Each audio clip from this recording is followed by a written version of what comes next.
ಬಸವರಾಜ ಬೊಮ್ಮಾಯಿ ಅವರಿಂದ ತೆರವಾಗಿರುವಂತ ಅಂದ್ರೆ ಅವರು ಲೋಕಸಭೆಯ ಸದಸ್ಯರಾದ ನಂತರದಲ್ಲಿ ತೆರವಾಗಿರುವಂತ ಹಾವೇರಿಯ ಶಿಗ್ಗಾವಿ ಕ್ಷೇತ್ರದಲ್ಲಿ ಭಾರಿ ದೊಡ್ಡ ಮಟ್ಟದ ಉಪಚುನಾವಣೆಯ ಕದನ ಕಾವೇರ್ತಾ ಇದೆ. ಕಾಂಗ್ರೆಸ್ ಟಿಕೆಟ್ಗಾಗಿ ಬರೋಬ್ಬರಿ 17 ಜನ ಅರ್ಜಿ ಹಾಕೊಂಡಿದ್ದಾರಂತೆ. ಕಾಂಗ್ರೆಸ್ನಲ್ಲಿ ಟಿಕೆಟ್ಗಾಗಿ ಕಸರತ್ತು ನಡೆಸ್ತಾ ಇದ್ದಾರೆ ಟಿಕೆಟ್ ಆಕಾಂಕ್ಷಿಗಳು. ಶಿಗ್ಗಾವಿ ವಿಧಾನಸಭಾ ಕ್ಷೇತ್ರದ ಅಲ್ಪಸಂಖ್ಯಾತರಿಗೆ ಟಿಕೆಟ್ ನೀಡಬೇಕು ಅಂತ ಹೇಳಿ ಅಂಜುಮನ್ ಸಂಸ್ಥೆ ಪಟ್ಟು ಹಿಡಿದಿದೆಯಂತೆ.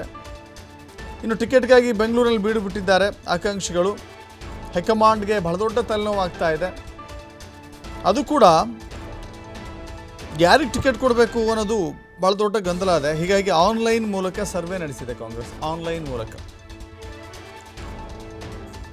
ಟಿಕೆಟ್ಗಾಗಿ ಅರ್ಜಿ ಸಲ್ಲಿಸಿದವರನ್ನ ಅಥವಾ ಅವರ ಮಾಹಿತಿಯನ್ನು ಸಾಮಾಜಿಕ ಜಾಲತಾಣಗಳಲ್ಲಿ ಪೋಸ್ಟ್ ಮಾಡಲಾಗಿದೆ. ಅವ್ರಿಗೆ ಎಷ್ಟು ಮತಗಳನ್ನ ಕೊಡ್ತೀರಿ, ಯಾರ ಅಭ್ಯರ್ಥಿ ಆದರೆ ಸೂಕ್ತ ಅಂತ ಹೇಳಿ ಕೆಲವಷ್ಟು ಜನ ಪೋಸ್ಟ್ ಮಾಡ್ತಾ ಇದ್ದಾರೆ. ನೋಡ್ತಾ ಇದ್ದೀರಿ ಯಾರ್ಯಾರಿಗೆ ಎಷ್ಟೆಷ್ಟು ಓಟು ಬಂದಿದೆ ಅಂಥೇಳಿ. ಸೋಮಣ್ಣ ಬೇವಿನಮರದ್, CM ಫಯಾಜ್, ಯಾಸಿರ್ ಖಾನ್ ಪಠಾಣ್, ಸೈಯದ್ ಅಜ್ಜಂಪೀರ್ ಖಾದ್ರಿ, ಯಾಸಿರ್ ಖಾನ್ ಪಠಾಣ್, ಇನ್ನು ರಾಜೇಶ್ವರಿ ಪಾಟೀಲ್, ಹೀಗೆ ಒಂದು ದೊಡ್ಡ ಪಟ್ಟಿನೇ ಇದೆ. ಸೋಮಣ್ಣ ಬೇವಿನಮರದ್ ಅವರು BJPಯಿಂದ ಕಾಂಗ್ರೆಸ್ಸಿಗೆ ಬಂದಂಥವರು. ಬದಲಾದ ಸನ್ನಿವೇಶದಲ್ಲಿ ಬಸವರಾಜ ಬೊಮ್ಮಾಯಿ ವಿರುದ್ಧದ ಹೋರಾಟದಲ್ಲಿ BJPಯಲ್ಲಿದ್ದರೂ ಕೂಡ ಅವರಿಗೆ ಅವಕಾಶ ಸಿಗಲಿಲ್ಲ ಎನ್ನುವ ಕಾರಣಕ್ಕಾಗಿ ಅವರು XMLC ವಿಧಾನ ಪರಿಷತ್ತಿನ ಸದಸ್ಯರಾಗಿದ್ದರು ಸೋಮಣ್ಣ ಬೇವಿನಮರದ್. ಸೊ ಪಕ್ಷದ ನಡವಳಿಕೆಯಿಂದ ಬೇಸತ್ತು ಕಾಂಗ್ರೆಸ್ನಲ್ಲಿ ಅವಕಾಶಕ್ಕಾಗಿ ಬಂದಿದ್ದರು. ಆದರೆ ಇಲ್ಲಿಯೂ ಕೂಡ ಅವಕಾಶ ಸಿಕ್ಕಿಲ್ಲ ಅಂದರೆ ಅವರ ಮುಂದಿನ ನಡೆ ಏನಾಗುತ್ತೆ ಅಂತ ಗೊತ್ತಿಲ್ಲ. ಬಟ್ ಅವಕಾಶ ಸಿಗಲ್ಲ ಅಂತ ಹೇಳೋಕ್ಕಾಗೋದಿಲ್ಲ. ಸೋಮಣ್ಣ ಬೇವಿನಮರದ್ ಪ್ರಬಲ ಲಿಂಗಾಯತ ಸಮುದಾಯಕ್ಕೆ ಸೇರಿದಂಥವರಾಗಿದ್ದಾರೆ. ಇನ್ನು ಬಹುತೇಕರು ನೋಡ್ತಾ ಇದ್ದೀರಿ ಅವರಿಗೆ ಬಹಳ ನೇರ ಪೈಪೋಟಿ ಅಜ್ಜಂಪೀರ್ ಖಾದ್ರಿಗೆ ಅವರಿಗೆ ಕಾಣಿಸ್ತಾ ಇದೆ. ಸೋಮಣ್ಣ ಬೇವಿನಮರದ್ ಅವರ ಜೊತೆಗೆ ಸೈಯದ್ ಅಜ್ಜಂಪೀರ್ ಖಾದ್ರಿ ಅವರ ಮಧ್ಯೆ ಒಂದು ನೇರ ಪೈಪೋಟಿ ಇಲ್ಲಿ ಕಾಣಿಸ್ತಾ ಇದೆ.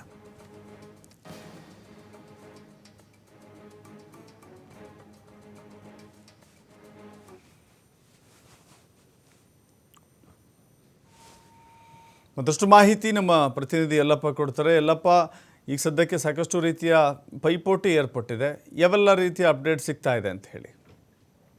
ಶಿಗ್ಗಾಂವಿ ವಿಧಾನಸಭಾ ಕ್ಷೇತ್ರಕ್ಕೆ ಇಲ್ಲಿ ಮಾಜಿ ಮುಖ್ಯಮಂತ್ರಿ ಬಸವರಾಜ ಬೊಮ್ಮಾಯಿ ಅವರು ತಮ್ಮ ಸ್ಥಾನಕ್ಕೆ ರಾಜೀನಾಮೆ ಕೊಟ್ಟು ಈಗಾಗಲೇ ಅಂತಂದರೆ ಸಂಸದರಾಗಿ ಆಯ್ಕೆ ಆಗಿದ್ದಾರೆ. ಅವರು ಸಂಸದರಾಗಿ ಆಯ್ಕೆಯಾದ ನಂತರ ಇಲ್ಲಿ ಅಂತಂದರೆ ಅವರಿಂದ ತೆರವಾದಂಥ ಸ್ಥಾನಕ್ಕೆ ಈಗ ಶಿಗ್ಗಾಂವಿ ವಿಧಾನಸಭಾ ಕ್ಷೇತ್ರಕ್ಕೆ ಉಪಚುನಾವಣೆ ಎದುರಾಗಿದೆ. ಕಾಂಗ್ರೆಸ್ ಹೈಕಮಾಂಡ್ಗೆ ಮನವಿಯನ್ನು ಮಾಡಿದ್ದಾರೆ. ಈಗಾಗಲೇ ಅಂತಂದರೆ ಇಲ್ಲಿ ಅಧಿಕೃತವಾಗಿ ಕಾಂಗ್ರೆಸ್ ಹೈಕಮಾಂಡ್ ಇಲ್ಲಿ AICC ಅಧ್ಯಕ್ಷ ಮಲ್ಲಿಕಾರ್ಜುನ ಖರ್ಗೆ ಅವರಿಗೆ ಒಂದು ಪತ್ರವನ್ನು ಬರೆದರೆ ಈ ಒಂದು ಶಿಗ್ಗಾಂವಿ ವಿಧಾನಸಭಾ ಉಪಚುನಾವಣೆ ನಡೀತಾ ಇದೆ. ಇಲ್ಲಿ ಅಲ್ಪಸಂಖ್ಯಾತರಿಗೆ ಟಿಕೆಟ್ ಕೊಡಬೇಕು ಅಂತೇಳಿ ಒಂದು ಬೇಡಿಕೆ ಇಟ್ಟಿದ್ದಾರೆ. ಒಂದು ಕಡೆ ಅಲ್ಪಸಂಖ್ಯಾತರ ಬೇಡಿಕೆ, ಇನ್ನೊಂದು ಕಡೆ ಅಂತಂದರೆ ಬರೋಬ್ಬರಿ ಟಿಕೆಟ್ಗಾಗಿ 17 ಜನ ಅರ್ಜಿ. ಇದರಿಂದ ಒಂದು ಕಡೆ ಅಂದರೆ ಕಾಂಗ್ರೆಸ್ ಹೈಕಮಾಂಡ್ಗೆ ಟಿಕೆಟ್ ಹಂಚಿಕೆ ಇಲ್ಲಿ ಅಂತ ದೊಡ್ಡದಂತಹ ಒಂದು ತಲೆನೋವಾಗಿದೆ. ಇನ್ನೊಂದು ಕಡೆ ಅಂದರೆ ಗೊಂದಲ ಆಗಿದೆ. ಯಾಕೆಂದರೆ 17 ಜನರಲ್ಲಿ ಯಾರಿಗೆ ಟಿಕೆಟ್ ಕೊಟ್ಟರೆ ಯಾರು ಬಂಡ ಹೇಳ್ತಾರೆ ಅನ್ನೋದು ಒಂದು ಕಡೆ ಅಂತಾರೆ ಪ್ರಶ್ನೆ ಎದ್ದಿದೆ. ಅದೇ ಒಂದು ಕಾರಣಕ್ಕೆ ಈಗ ಒಂದು ಆನ್ಲೈನ್ ಅಂದರೆ ಸದ್ದಿಲ್ಲದೆ ಒಂದು ಆನ್ಲೈನ್ ಸರ್ವೆಯನ್ನು ಇಲ್ಲಿ ಕಾಂಗ್ರೆಸ್ ಹೈಕಮಾಂಡ್ ಮಾಡ್ತದೆ. ಏನು ಟಿಕೆಟ್ಗಾಗಿ ಈಗಾಗಲೇ 17 ಜನ ಏನು ಅರ್ಜಿಯನ್ನು ಸಲ್ಲಿಸಿದರೆ ಆ 17 ಜನರನ್ನ ಭಾವಚಿತ್ರ ಇರುವಂತಹ ಕೆಲವೊಂದಿಷ್ಟು ಪೋಸ್ಟ್ಗಳನ್ನು ಸಾಮಾಜಿಕ ಜಾಲತಾಣಗಳಲ್ಲಿ ವೈರಲ್ ಮಾಡಿದರೆ ಆ ವೈರಲ್ ಮಾಡೋ ಮುಖಾಂತರ ಯಾರು ಇಲ್ಲಿ ಅಂತಂದರೆ ಶಿಗ್ಗಾಂವಿ ಉಪಚುನಾವಣೆಗೆ ಕಾಂಗ್ರೆಸ್ ಅಭ್ಯರ್ಥಿ ಹಾಕಬೇಕು ಅಂತೇಳಿ ಇಲ್ಲಿ ಮತದಾರೇ ಆಯ್ಕೆ ಮಾಡಿ ಅಂತೇಳಿ ಇಲ್ಲಿ ಪೋಸ್ಟ್ಗಳನ್ನು ಮಾಡಲಾಗಿದೆ. ಕೆಲವೊಂದಿಷ್ಟು ಜನ ಇಲ್ಲಿ ಅಂತಂದರೆ ಪ್ರಮುಖವಾಗಿ ಇಲ್ಲಿ ಫೈಟ್ ಇರೋದು ನೋಡಿದರೆ ಒಂದು ಕಡೆ ಅಂತಂದರೆ ಇಲ್ಲಿ ಮಾಜಿ ಶಾಸಕ ಸೈಯದ್ ಅಜ್ಜಂಪೀರ್ ಖಾದ್ರಿ ಇರ್ಬೋದು. ಇನ್ನೊಂದು ಕಡೆ ಅಂದರೆ ಕಳೆದ ವಿಧಾನಸಭಾ ಚುನಾವಣೆಯಲ್ಲಿ ಬೊಮ್ಮಾಯಿ ಎದುರು ಸೋತಂತಹ ಅಂದರೆ ಪರಾಭವಗೊಂಡಂತಹ ಇಲ್ಲಂದರೆ ಯಾಸಿರ್ ಖಾನ್ ಪಠಾಣ್ ಇರ್ಬೋದು, ಸೋಮಣ್ಣ ಬೇವಿನಮರದ್ ಇರ್ಬೋದು, ಸಂಜೀವ್ ನೀರ್ಲಿಗಿ ಇರ್ಬೋದು. ಈ ರೀತಿಯಾಗಿ ಅಂತಂದರೆ ರಾಜೇಶ್ವರಿ ಪಾಟೀಲ್ ಸೇರಿದಂತೆ ಅನೇಕ ಜನ ಇಲ್ಲಂದರೆ ಟಿಕೆಟ್ಗಾಗಿ 17 ಜನ ಇಲ್ಲಿ ಅರ್ಜಿ ಸಲ್ಲಿಸಿದರೆ ಅವರೆಲ್ಲರೂ ಭಾವಚಿತ್ರಗಳನ್ನು ಇಲ್ಲಿ ಅಂದರೆ ಹಾಕಲಾಗಿದೆ. ಮತ್ತು ಮತದಾರರು ಸಹ ಇಲ್ಲಿ ಅಂದರೆ ಬಹಳಷ್ಟು ಆಕ್ಟಿವ್ ಆಗಿ ಇದಕ್ಕೆ ಕಮೆಂಟ್ಗಳನ್ನು ಹಾಕ್ತಾರೆ ಮತ್ತು ಲೈಕ್ಗಳನ್ನು ಮಾಡ್ತಾರೆ. ಇನ್ನೊಂದು ಕಡೆ ಅಂತಾರೆ ಏನು ವೋಟನ್ನು ಈಗಾಗಲೇ ಅಂತಾರೆ ಯಾರಿಗೆ ಎಷ್ಟು ಅಂದರೆ ಶೇಕಡಾವಾರು ಈಗಾಗಲೇ ನೋಡಿದಾಗ ಇಲ್ಲಿ ಅಂದರೆ ಯಾಸಿರ್ ಖಾನ್ ಪಠಾಣ್, ಇನ್ನೊಂದು ಕಡೆ ಅಂದರೆ ಕೆಲವೊಂದಿಷ್ಟು ಮತದಾರರು ಯಾಸಿರ್ ಖಾನ್ ಪಠಾಣ್ ಆಯ್ಕೆ ಮಾಡಿದರೆ ಕೆಲವೊಂದಿಷ್ಟು ಕ್ಷೇತ್ರದ ಮತದಾರರು ಕಾಂಗ್ರೆಸ್ ಕಾರ್ಯಕರ್ತರು ಇಲ್ಲಿ ಅಜ್ಜಂಪೀರ್ ಖಾದ್ರಿಗೆ ಸೈ ಅಂತಿದ್ದಾರೆ. ಕೆಲವೊಂದಿಷ್ಟು ಜನ ಇಲ್ಲಿ ಅಂದರೆ ಬೇರೆ ರೀತಿಯನ್ನು ಆಯ್ಕೆ ಮಾಡ್ತಿದ್ದಾರೆ.